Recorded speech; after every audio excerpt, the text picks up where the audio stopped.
मिनश्शैतानिर्रजीम बिस्मिल्लाहिर्रहमानिर्रहीम अल्लाहुम्मा सल्लि अला सय्यिदिना मुहम्मद व अला आलि सय्यिदिना मुहम्मद व बारिक वसल्लम सल्लि अलैहि। आज एक वली कामिल जिन्होंने अपनी ज़िंदगी अल्लाह की रज़ा के लिए गुजारी, उनमें हज़रत ख्वाजा फ़ज़ील बिन अय्याज़ रहमतुल्लाह अलैह हैं। ये मशाइख़ मुक़्तदा में से हैं। अबू अली और अबुल फैज़ आपकी कुनियत हैं। आपके आबा व अजदाद कूफा में रहते थे, लेकिन आप सबरकंद और या बुखारा में पैदा हुए। फ़िरक़ा खिलाफत हज़रत अब्दुल वाहिद बिन ज़ैद से हासिल किया।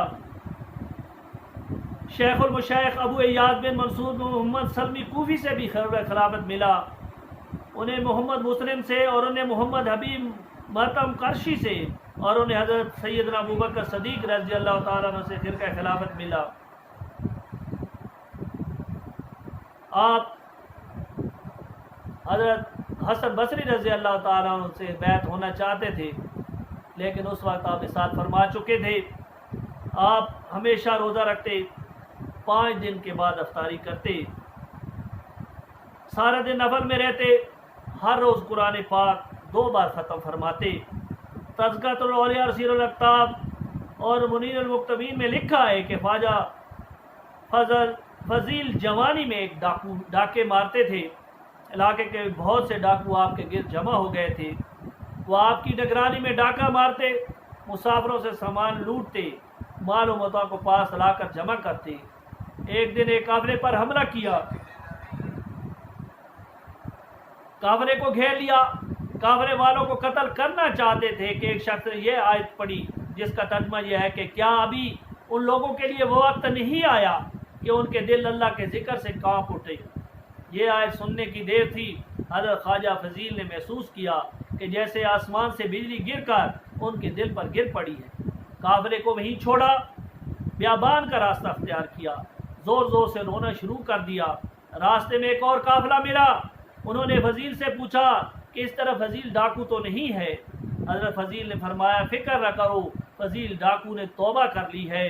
पहले तुम उससे डरते थे, अब वो तुमसे डरता है।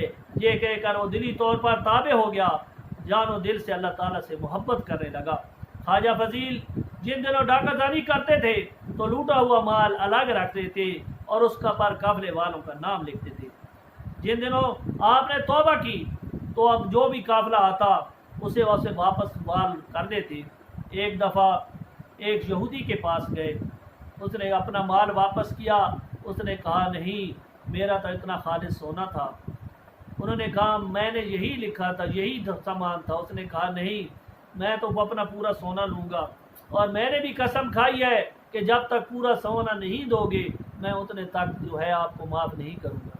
अब आप ऐसा करें कि अंदर मेरा सोने की एक थैली पड़ी है, वो उठाकर ला दे, मैं समझूंगा तूने मुझे वो सोना दे दिया है। जब हज़रत फ़ज़ील बिन अय्याज़ वो थैली लेकर आए तो उस थैली के अंदर पूरा सोने का खालिस सोना था। उसने कहा, उस यहूदी ने कहा कि इसके अंदर मट्टी थी। मैंने तो रात के अंदर पढ़ा था कि जब मोहम्मद अरबी सल्लल्लाहु अलैहि वसल्लम का कोई गुलाम सच्ची तौबा करेगा तो जिस मट्टी को हाथ लगाएगा तो वो सोना हो जाएगी, और आज तूने मट्टी को लगाया है तो वो सोना हो गया है। आज मैं भी कलमा पढ़ता हूँ और अल्लाह का मकबूल बंदा बन जाता है। इस वाक़े के बाद हज़रत ख्वाजा फ़ज़ील कूफा में चले गए और हज़रत इमाम आज़म की खिदमत में रहने लगे। वहाँ को बहुत से औलिया अल्लाह की ज़ियारत हुई।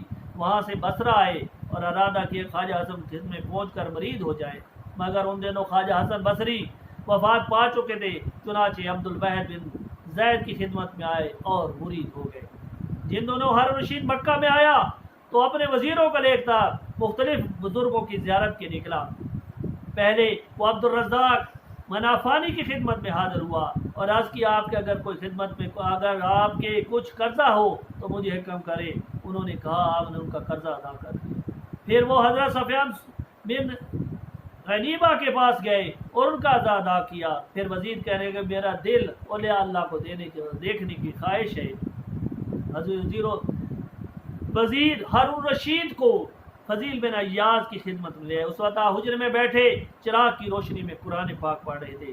جب کسی آنے کی آواز سنی تو حجرے کا دروازہ بند کر دیا اور آواز دی کہ اس اندھیری رات میں کون آ رہا ہے۔ وزیر نے بتایا کہ امیر المومنین ہارون رشید ہیں۔ حضرت خواجہ نے دیا بجھا دیا، حجرے کا دروازہ کھولا، حجرے کے اندر داخل ہوا، حضرت خواجہ کو ڈھونڈنے لگا۔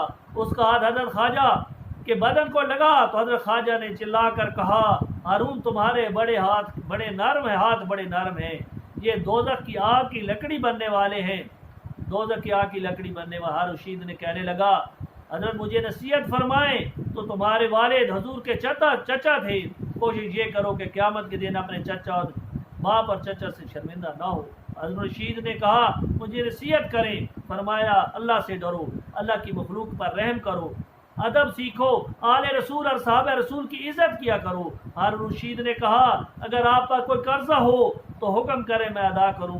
آپ نے فرمایا، مجھ پر قرضہ تو ہے لیکن میں ہی ادا کر سکتا ہوں، وہ اطاعت الہی کا قرضہ ہے۔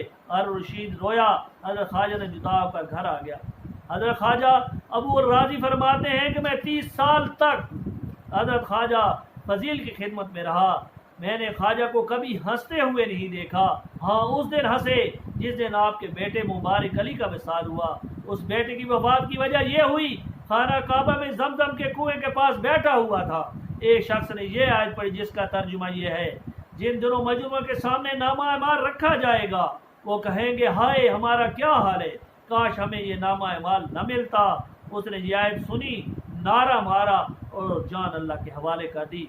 حضرت خواجہ فضیل کے 5 خلفاء تھے، پہلے سلطان ابراہیم بن ادم، دوسرے شیخ محمد شیرازی، تیسرے خواجہ بشیر حافی ہانی اور چوتھے شیخ ابی رجا تاری اور 5ویں خواجہ عبد الباری رحمۃ اللہ علیہ تھے۔ یہ 5 مشہور خلیفے اپنے وقت کے قطب الاقطاب اور یکتا روزگار تھے۔ خواجہ فضیل 100 ماہ ربیع الاول 127 ہجری میں وفات پائی۔ آپ کا مزار پور انوار مکہ معظمہ میں قبرستان جنت المعلی میں ہے۔ یہ مقام حضرت ام المومنین خدیجۃ الکبریٰ رضی اللہ عنہا مزار کے پاس کے قریب ہے۔ اگرچہ مخبر الواصلین کے مصنف نے آپ کا سن وسائل 186 لکھا ہے، مگر ہمارے نزدیک پہلا قول صحیح ہے، اور سید الاقطاب اور سفینہ اولیاء کے مصنف نے بھی اسی قول کو معتبر جانا ہے۔ اللہ تعالی ہمیں اللہ والوں کے نقش قدم پر چلنے کی توفیق عطا فرمائے۔ واخر دعوانا الحمدللہ رب العالمین۔